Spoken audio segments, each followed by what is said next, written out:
স্পেনের মুসলিম খেলোয়াড় Lamine Yamal, তাকে নিয়ে আমাদের বাংলাদেশের কিছু আলেমরা প্রশংসায় পঞ্চমুখ হচ্ছে। দেখলাম মুফতি মেন সহ সবাই স্পেনকে সাপোর্ট করার কথা বলছে, কিন্তু মূল কথা কেউ বলছে না, সবকিছু লুকিয়ে যাচ্ছে। যেটাই বোঝা যাচ্ছে যে লুঙ্গি খুলে পাগড়ি পরার মতো অবস্থা। এই লামিন ইয়ামাল মুসলিম হলেও সে কিন্তু একটি অমুসলিম দেশের পক্ষ নিয়ে খেলা করছে এবং স্পেনকে সাপোর্ট করতে আমাদের আলেমরা বলছে, যেটা আমাদের কাছে খুবই লজ্জাজনক। তার ট্যাটু গায়ে আঁকা নিয়ে কথা হচ্ছে যে তিনি ট্যাটু গায়ে আঁকছেন না শুধুমাত্র আল্লাহর ভয়, কিন্তু তিনি কিন্তু মাঠে হাফ প্যান্ট পরে সতর খুলে খেলা করছে, সেটা নিয়ে কেউ কথা বলছে না। কে তার গার্লফ্রেন্ডকে নিয়ে খেলার মাঠে আসছে সেটা নিয়ে কথা হচ্ছে না। এই রকম একটি হারাম খেলা নিয়ে সে খেলা করছে, বিশ্বকাপ নিয়ে জুয়া খেলছে, সেটা নিয়ে কেউ কথা বলছে না। কিন্তু তার সামান্য ট্যাটুর কথা নিয়ে সবাই তাকে প্রশংসায় পঞ্চমুখ করছে। এই ব্যাপারটি ধোঁকা ছাড়ার কিছুই নয়। এ থেকেই বোঝা যায় যে আমরা দাজ্জাল আসলে আমাদের অবস্থা কি হবে।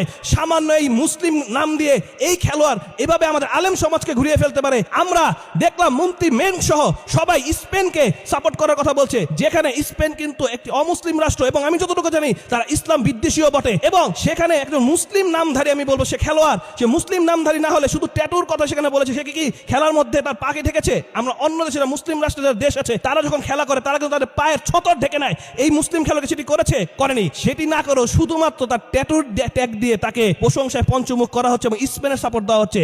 এখানে বোঝা যায় যে আমরা আখিরি জমানায় আছি এবং আমরা কতটা বোকা। আমরা মুসলিম জাতি, আমাদেরকে যে কেউ আবেগ দিয়ে ভাসিয়ে ফেলতে পারে। তাই বলবো এই ধরনের ছদ্মবেশী আলেমদের থেকে আপনারা সাবধান থাকবেন।